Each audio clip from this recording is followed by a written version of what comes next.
जी बिल्कुल, इस वक्त इमरान खान का अहम तरीन केस तोशाखाना 2 जिसकी समाअत इस वक्त अडियाला जेल में समाअत शुरू हो चुकी है।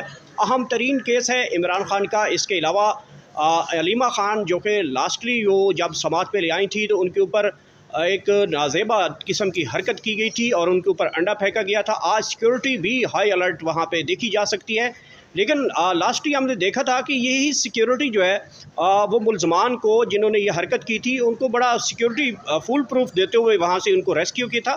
दूसरा सर एक तो ये चीज़ है, दूसरा मुझे ये बताइएगा कि इमरान खान का अहम जो केस है अल-कादर ट्रस्ट, उसकी अर्ली हियरिंग की दरख्वास्त जो है वो हाई कोर्ट में अभी तक क्यों नहीं लगाई जा रही? बार बार जो है वकला के हवाले से ये सवाल किया जाता है कि इमरान खान का जो केस है अल-कादर ट्रस्ट, उसकी अर्ली हियरिंग की दरख्वास्त क्यों नहीं लगाई जा रही?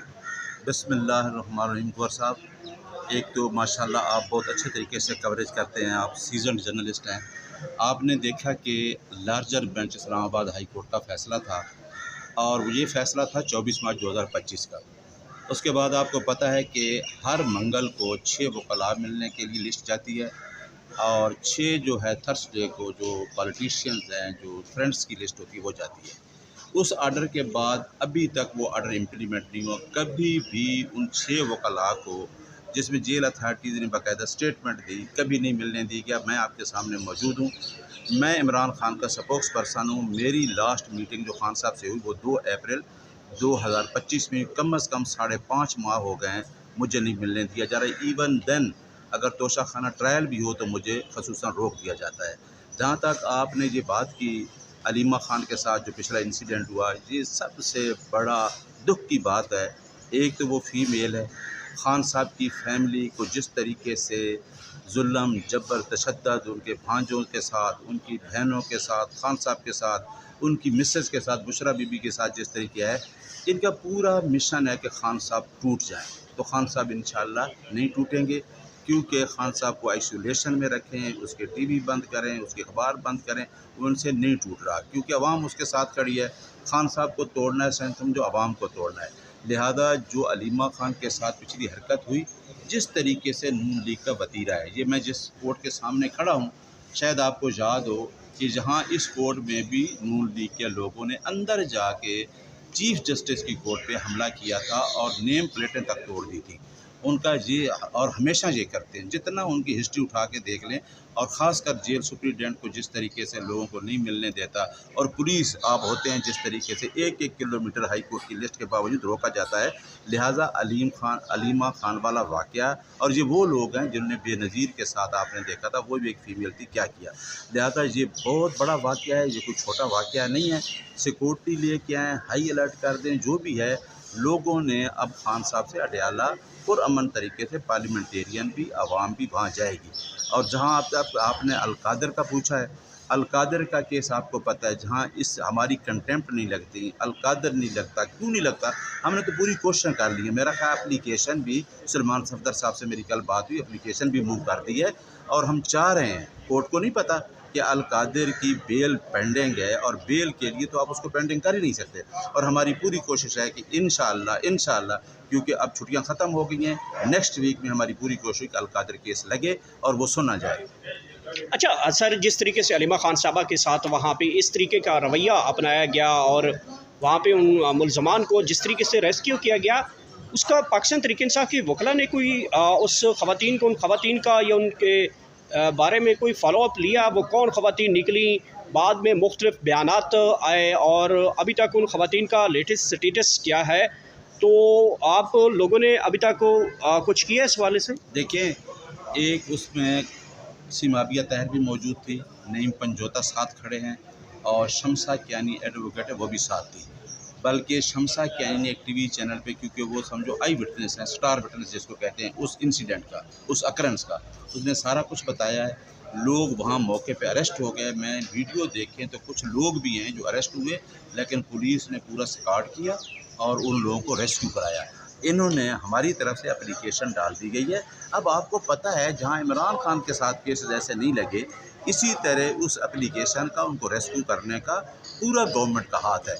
देखें गौर साहब, हम पीछे नहीं हटेंगे। हम वो लोग हैं इन्होंने कहा कि शायद खान साहब बाहर भाग जाएंगे, माफ़ी मांग लेंगे, ये कर लेंगे, लेकिन हम पीछे नहीं हटेंगे। हम रूल ऑफ लॉ की बात करते हैं, आइन की बालादस्ती और कानून की हुक्मरानी की बात करते हैं। इंशाअल्लाह सब चीज़ें आपके सामने आएंगी। जिस तरह निज़ाम को इमरान खान ने एक्सपोज कर दिया है, जुडिशरी एक्सपोज हो गई है, सारी चीज़ें एक्सपोज हो गई, ये मुलजमान भी एक्सपोज होंगे और कोई चीज़ छुपी नहीं रहेगी। इस इंसिडेंट के ऊपर जो वज़ीर दाखिला हैं मोहसिन नकवी साहब ने, उन्होंने एक ट्वीट किया था कि पहले उन्होंने कहा ड्रामा रचाया गया, वो ट्वीट डिलीट हुआ, फिर थोड़ी सी तफसील बताई गई। उन्होंने एक को ट्वीट को लिंक किया, उन्होंने मरियम भट्टू जो कि बुशरा बीबी की बहन है, उनके ट्वीट्स को ऊपर अपनी एक राय दी कि ये बज़ाहिरन को एक वाज़े करने की कोशिश की गई कि अलीमा खान साहबा ने ये कोई ड्रामा रचाया है जो है एक हाइप क्रिएट करने के लिए, और इस तरीके से ड्रामा रचाने की कोशिश की गई है। उनके ट्वीट्स का ये मतलब निकाला जा रहा था। देखें, आप सबसे पहले तो मरियम भट्टू का ट्वीट देखें और वो ट्वीट किस कंटेक्स्ट में और क्या कहा गया। अब उसको जो अकरेंस है अलीमा खान की, कभी भी उसके साथ नहीं मिलाया जा सकता, क्योंकि पॉलिटिकल पार्टीज़ के अंदर अपने डिफरेंसेस होते हैं, सब लोगों के होते हैं, हमारे भी होते हैं क्योंकि हम उस पार्टी में हैं। लेकिन ये उस ट्वीट के साथ उस ट्वीट को मिलाना बिल्कुल गलत है। मैंने ट्वीट पढ़ा है। दूसरी बात है, फिर मोहसिन नकवी साहब ने रीट्वीट आखिर क्यों किया? उसकी क्रेडिबिलिटी उस ट्वीट की तो वैसे ख़त्म हो जाती है जब आप एक ट्वीट करते हैं और फिर रीट्वीट कर देते हैं। इट मीन्स कि आपके पास कोई एविडेंस नहीं है। ये सिर्फ़ और सिर्फ कोशिश की जा रही है कि ये मलबा इमरान खान के ख़ानदान पे गिराया जाए। ये नहीं होगा। हर चीज़ सामने है, वीडियो में हमारे पास भी हर चीज़ है, हर चीज़ सामने आ गई। और कभी भी मरियम भट्टू का जो ट्वीट है वो इस सेंस में नहीं होगा कि कोई उसके साथ उसने कोई अलीमा खान के बारे में ये अकरंस कहा हो, ये इस तरह होना था। ये चीज़ें बिल्कुल गलत हैं। ट्वीट भी मैंने दोनों पढ़ लिए हैं, आपके सामने मीडिया के सामने इंशाल्लाह हर चीज़ बाकायदा एविडेंस के साथ सामने आ पहले पुलिस के ऑफिशियल बयान एक सामने आया था कि ये जो ख़वातीन हैं ये KPK से ताल्लुक़ रखती हैं और गवर्नमेंट मुलाजमीन हैं। बाद में उस गाड़ी का जब उसका रिकॉर्ड लाया गया तो पहले फेक निकला, फिर अचानक हमने एक रेंट ए कार के हवाले से एक बयान देखा कि ये गाड़ी उनकी थी, और उन्होंने कहा कि ये रावलपिंडी की ख़वातीन हैं और यहाँ पे सामने एक सैलून में लड़का रहता है, उसने ये गाड़ी रेंट ए कार वालों से हासिल की और यहाँ से इन्होंने दो जो ख़वातीन बैठाई और ले गए। उन्होंने इस वाक़े की मज़म्मत की। पुलिस कहती है ये KPK की ख़वातीन हैं, सरकारी मुलाजमीन हैं, और सरकारी मुलाजमीन को ये कैसे पता था कि अलीमा खान से सवाल करेंगे तो वो जवाब नहीं देगी तो फिर हम अंडा मार देंगे। तो ये सारी सूरत हाल है। तो आप इस मुद्दे को अदालत की तरफ अभी तक क्यों नहीं लेके जा रहे? मेरा ख्याल है कि जो KPK के वर्कर्स अपनी गवर्नमेंट के ख़िलाफ़ ग्रीवियंस लेके अलीमा खान के पास आए थे, क्या वो ये हरकत करते?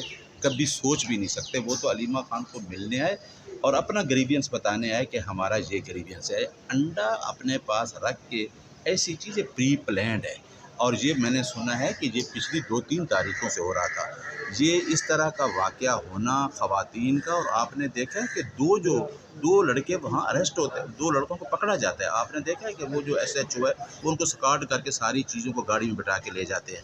तो बिल्कुल ऐसी बात गलत है। ना कोई वर्कर पे इल्ज़ाम है, ना कोई एविडेंस आने दें। सारी एविडेंस आएगी तो इंशाल्लाह आपके पास सारी चीज़ें सामने आ जाएंगी। सर ये बताएं कि आज डिस्ट्रिक्ट का